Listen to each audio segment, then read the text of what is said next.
Hello दोस्तों, कैसे हैं आप सब लोग। आई होप सब अच्छे होंगे। सो दोस्तों, आज जो है आज अष्टमी है और आज सबने व्रत रखा हुआ है। तो मैंने व्रत में आज बनाई है साबूदाने की खिचड़ी। आप लोगों को दिखाऊंगी क्योंकि बहुत ज़्यादा कुछ नहीं डालती हूँ, सिंपल बनाई है। और आज जा रहे हैं हम लोग मंदिर। तो मंदिर में जो वो सामान चढ़ाने के लिए जो लेके आई थी माता रानी का, तो वो मंदिर में लेके चल रही हूँ। तो आप लोगों को भी दर्शन कराऊंगी अगर भीड़ नहीं हुई तो दोस्तों चलते हैं और माता रानी के दर्शन करते हैं और उनका श्रृंगार और उनके जो वस्त्र लेके आई थी तो वो चढ़ाने चलती हूँ। सो गाइस, चलिए मेरे साथ आप लोग भी मंदिर में दर्शन करिएगा। सो दोस्तों, आज है सबका व्रत। तीनों लोगों ने आज व्रत रखा है। तो मैं जो खिचड़ी बना रही हूँ तो जो साबूदाने की खिचड़ी है नॉर्मल वही बना रही हूँ। जो व्रत वाले दिन मैं बनाती हूँ उसमें बहुत ज्यादा कुछ भी मसाले वगैरह नहीं डालती हूँ। क्योंकि सिर्फ एक आधार के लिए खाना होता है, नमक खाना थोड़ा सा, क्योंकि बीपी वगैरह लो हो जाता है इसलिए खाना पड़ता है। लेकिन बाहर की चीजें कोशिश रहती है कि ज्यादा ना डालूं। क्योंकि डेली तो हम खाते ही हैं, पर व्रत में जितना हो उतना कम ही मैं यूज करती हूँ चीजें। हाँ, मूंगफली के दाने नहीं थे इसलिए थोड़ा सा आलू अकेले ही डाले। और जब हम कोई चीज भूनते हैं या जल्दी बनानी होती है तो उसमें एक दो चुटकी नमक डाल दो तो वो जल्दी गल जाते हैं। तो मैंने आलूओं को जब इसमें डालने रखा तो दो चुटकी नमक डाल दिया। बाकी नमक मैं बाद में डालूंगी। जो उसके हिसाब से कि साबूदाना कैसे है, पर इसमें थोड़ा सा इसलिए डाला कि जिससे ये जल्दी गल जाते हैं। चाहे प्याज भूनना हो या आलू, तो ये सभी चीजों में नमक का एक थोड़ा सा रहता है, उससे ये जल्दी भुन जाते हैं। तो ये मैंने साबूदाना जो है निचोड़ के रखा था। तो मैं ये सिंपल सी खिचड़ी मैं बना रही हूँ और इसमें सिर्फ सेंधा नमक और काला जो काली मिर्च है वो डालूंगी।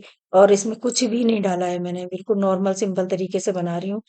तो पूजा वूजा हो गई है और उसके बाद में अब ये, क्योंकि बच्चे ने भी रखा है हम लोगों ने भी रखा है, तो ये है कि एक बार को अभी ये खा लेंगे, बाकी फिर शाम को कुछ बनाऊंगी। पूरे दिन तो फिर चाय वगैरह यही सब चलता है। तो क्योंकि भी फ्रूट भी अच्छे से नहीं आ रहे हैं, लेकिन ये चीजें खा लो तो थोड़ा सा आलू थोड़ा सा गर्मी भी कर जाते हैं, तो कभी आलू कभी साबूदाना इस तरह से ही बना लेती हूँ। तो आज मैंने साबूदाना की खिचड़ी बनाई है और अब ये इसके बाद आज मैं देखती हूँ कि आज मंदिर जाने का प्रोग्राम बन रहा था, तो हो सकता है मैं मंदिर जाऊं शाम तक जाने का। तो अभी देखती हूँ इनके पास जैसा टाइम होगा उस हिसाब से निकलेंगे। तो अभी पहले मैं खिचड़ी ये सबको बना के खिला देती हूँ। ये हरा धनिया डाल दिया है और कुछ भी नहीं डाला है आपके सामने, सिर्फ सेंधा नमक और काली मिर्च, बस यही दो चीजें मैंने डाली हैं। तो मसाले तो इनमें डलते ही नहीं है, मैं डालती नहीं हूँ बिल्कुल भी, लाल मिर्च वगैरह भी नहीं डालती हूँ। व्रत में सिर्फ मैं काली मिर्च का ही यूज करती हूँ।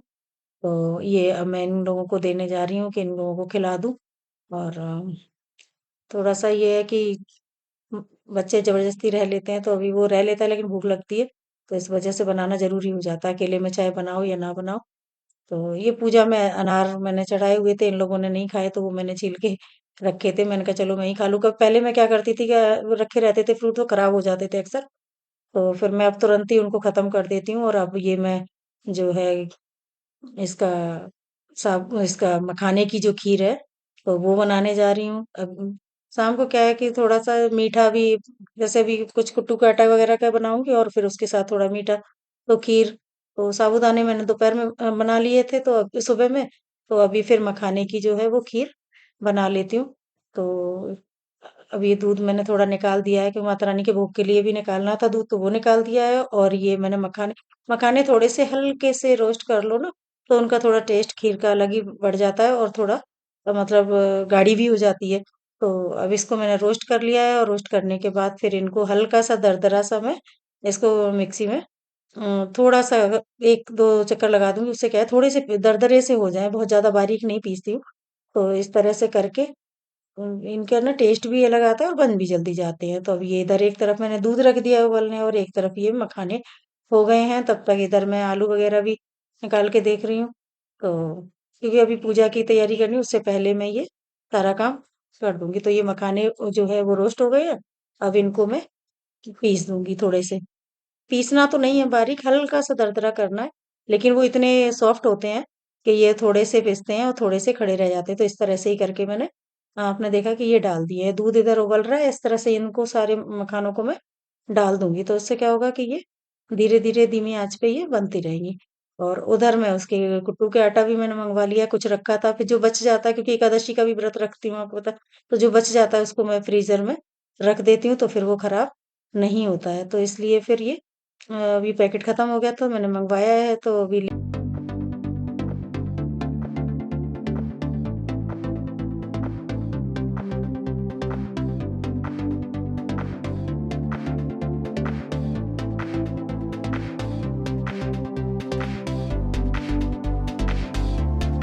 खीर है जो ये बनने लगी है।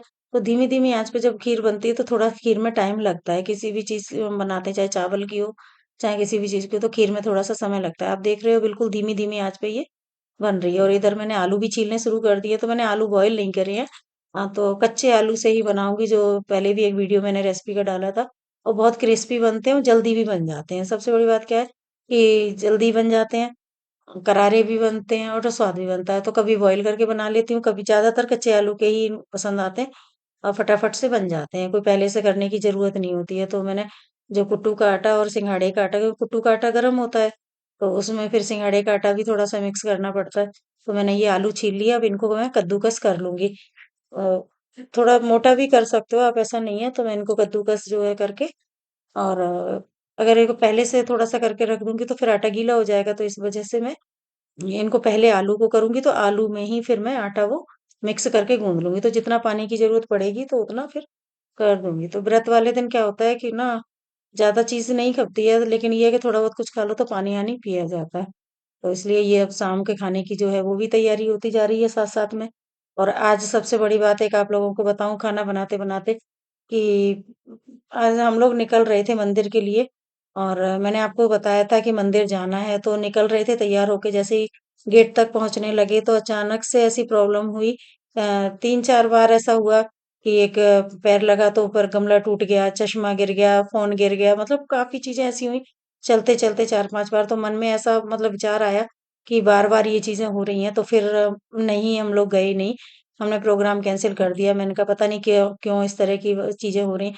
क्योंकि 1-2 बार मेरे साथ ऐसा हो चुका है कि कहते नहीं है कि कोई चीज़ होती है तो भगवान जैसे कोई चीज़ का ना एक जैसा पता नहीं, कोई चीज़ कोई हादसा ना हो जाए, कोई कुछ ना हो। तो बस मन में ऐसा विचार आया, तो फिर हम लोग नहीं गए। कपड़े भी मैंने चेंज कर दिए, और नहीं तो मैं निकलने के लिए बिल्कुल तैयार हो गई थी। और फिर बाद में यही सोच के रह गए, क्योंकि मेरे साथ 1-2 बार हो चुका है कि 1-2 बार मुझे अगर ऐसा कोई महसूस होता है और अगर मैंने नहीं इग्नोर कर दिया उस चीज़ को, तो वो मेरे साथ घटना घट जाती है। तो इस विचार को लेके फिर मेरा मन मतलब ना ऐसे हो गया, मैंने कहा नहीं, मुझे नहीं निकलना चाहिए। मैंने कहा शायद रास्ते में कोई बात हो गई तो फिर, तो इस वजह से फिर मैंने कैंसल ही कर दिया। नहीं तो मैं अभी जा रही थी, आप लोगों को मैंने बताया भी था मैं निकलूँगी। तो फिर कैंसल कर दी कि पता नहीं क्यों इस तरह से हो रहा है। और लेकिन फिर मैंने मन में कोई विचार नहीं लाया। मैंने माता रानी का ही किया कि शायद आपकी मर्ज़ी नहीं है तो मैं आज नहीं जाऊँ, तो कोशिश करूँगी कि मैं कल अब पक्का कैसे कहूँ, क्योंकि आज के लिए भी मेरी पूरी तैयारी थी। तो कल के लिए क्या है मुझे नहीं पता, क्योंकि आने वाला समय नहीं पता होता। तो कल तो कन्या वग़ैरह करूँगी, कन्या भी सुबह-सुबह, तो ऐसा कुछ नहीं है, मैं विचार भी नहीं करती हूँ। तो कर लूँगी, अगर मुझे मिल जाती हैं तो मैं खिला देती हूँ, नहीं मिलती हैं तो मैं उनके घर भी भिजवा देती हूँ, या मैं मंदिर में प्रसाद बट मतलब जैसे मंदिर में जो कन्याएँ वग़ैरह होती हैं उनको बाँट देती हूँ। तो कल तो नवमी है, तो रात को भी छोले वग़ैरह वो भी भिगोने हैं। और अब मैं ये जो कच्चे आलू थे उनसे ही मैंने, आप देख रहे हो कि ये आटा जो है दोनों मिक्स करके और गूँध दिया है। और अब जितना पानी की मुझे ज़रूरत पड़ती जाएगी तो मैं थोड़ा-थोड़ा इसमें डालती जाऊँगी, क्योंकि ये गीला भी बहुत जल्दी हो जाता है, क्योंकि मैं अभी जैसे जोत जलाऊँगी, पूजा करूँगी, तब तक ये रखा रहेगा तो फिर बहुत पतला भी हो गया, 1-2 बार मैंने किया। तो इसको हल्का-सा मैं टाइट सा ही करके रखती हूँ, और जब तक मैं ये करके आऊँगी तब तक ये बिल्कुल सॉफ्ट हो जाएगा। फिर अगर ज़रूरत पड़ेगी तो इसमें थोड़ा-सा पानी का छींटा मतलब दे देंगे, और नहीं पड़ेगी तो इस तरह से ही सिक जाते हैं। क्योंकि ये जो नमक और इसमें मिला के रखते हैं ना, तो कुट्टू का आटा ये हो जाता है थोड़ा-सा ढीला। तो इस वजह से ये इसको मैं थोड़ा हल्का टाइट करूँगी। खीर भी इधर बनने लगी है।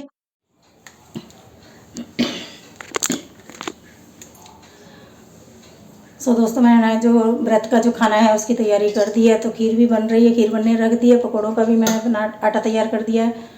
और अब मैं जा रही हूँ पूजा करने, क्योंकि जोत जगाने का टाइम हो गया है। तो अब मैं आरती करूँगी, पूजा करने के बाद फिर खाना ये जो है नाश्ते इसका व्रत वाला खाना सबको बना के खिलाऊँगी। तो सो दोस्तों, चलती हूँ फिर मैं मंदिर, तो पूजा करूँ और फिर उसके बाद में आप लोगों से मिलती हूँ। फिर मैं खाना बनाती हूँ।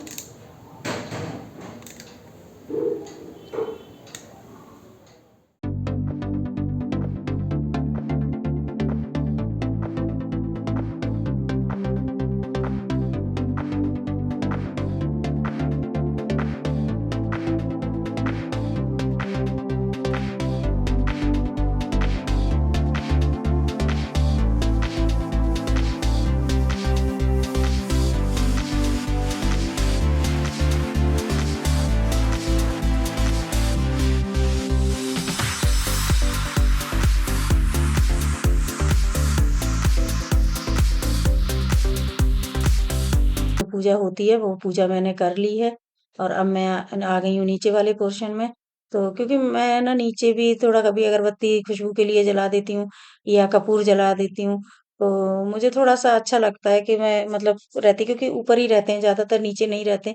नीचे कम आना-जाना होता है, लेकिन मैं कोशिश रहती है मेरी कि जब भी नीचे आएँ या गेट खोलें तो ऐसे थोड़ा-सा मतलब रहता है कि मैं अगरबत्ती जला देती हूँ कोनों में। अब अभी मैं ये कि नीचे आ गई हूँ मैं कपूर जलाने के लिए, तो यहाँ पे मैंने एक डिब्बी ये लगा रखी है, ये ऑनलाइन ही मँगाई थी।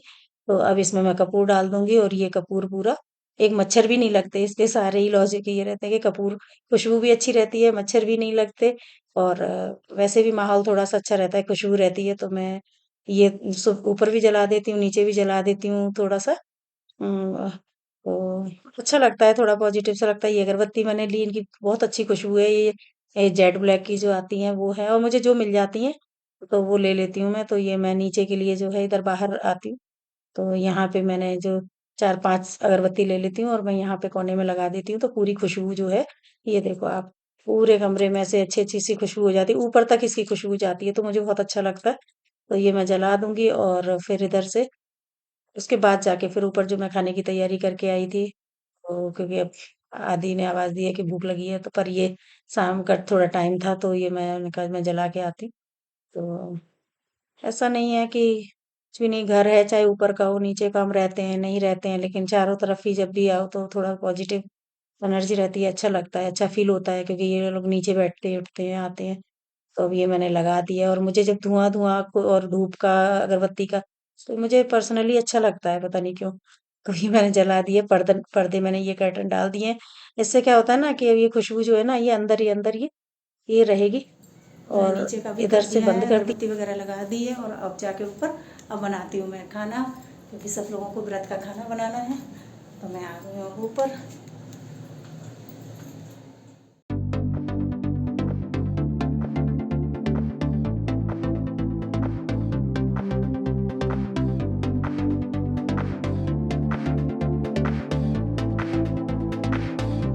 गई है खीर, मैं ऊपर आ गई हूँ, खीर बन गई है। और अब ये देखिए मैं इसको करके रखी थी, तो ये घी है जो गर्म हो रहा है, और खीर मैंने उतार के रख दी है ठंडी होने के लिए। हम्म, थोड़ी ये ठंडी खाते हैं, लेकिन कटोरी में भी निकाल के रख देती हूँ। तो अब ये भी उतारिए, क्योंकि बहुत टाइम लग जाता है खीर बनने में। तो ये बन चुकी है और मैं भी सेक दूं फटाफट। तो फिर माता रानी का पहले भोग लगाऊंगी और फिर इन लोगों को मैं खिलाऊंगी। अब ये देखिए थोड़ा सा पानी का छींटा मारा था मैंने, और उसी में हो गया, ये देखो हल्का सा 1 चम्मच अभी डाला है, और बिल्कुल ये मेल्ट हो गया है आटा।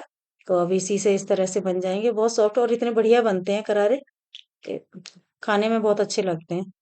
तो अब ये सेक दूं पहले, जल्दी जल्दी से, साथ साथ में सारे काम ही भागम भाग वाले हो जाते हैं कभी कभी तो। अभी घी थोड़ा ज्यादा गर्म नहीं हुआ है, मैंने देखा है। तो थोड़ा सा घी गरम जब हो गया है, अब मैंने डाल दिए हैं ये, और तो सिक गए। सिकने में थोड़ा सा क्या होता है, धीमी आंच पे सेको ना कोई भी चीज, तो अच्छी सिक जाती है अंदर तक, ऊपर ऊपर जल्दी। अभी गैस अगर तेज कर दोगे तो फिर जल जाते हैं और अंदर से कच्चे रह जाते हैं। तो कभी भी कोई भी चीज सेकते हैं, अब तो मेरी कोशिश ये रहती है, चाहे सब्जी बनाऊं या कोई भी खाना बनाती हूँ, तो मैं सिम गैस पे ही बनाती हूँ। तो मेरी ये शुरू से ही आदत है कि बहुत सिम तेज गैस नहीं करती हूँ किसी भी चीज के लिए। तो ये धीमी धीमी आंच पे थोड़ा सा, एक बार पहले सिकने में थोड़ा समय लगता है, फिर ये नॉर्मली घी गर्म हो जाता है, तो फिर सिकते जाते हैं, फिर दिक्कत नहीं आती। सो दोस्तों, ये व्रत का जो है वो खाना बन के तैयार हो गया है, और अब ये मैं माता रानी को पहले भोग लगाने जा रही हूँ, फिर इन लोगों को खिलवाऊंगी। सो दोस्तों, आप लोग भी खाना खा लीजिए। और आज जो है ब्लॉग का मैं यहीं पे एंड करने वाली हूँ, क्योंकि अब सुबह मिलते हैं, फिर कल नवमी है, कल कंजकें भी करनी है। तो जो रात का काम है आज, वो मैं आज रात को ही करके सोऊंगी। तो सुबह मिलते हैं नए ब्लॉग के साथ। सो गाइस, चलिए आप लोग, थैंक यू, बाय।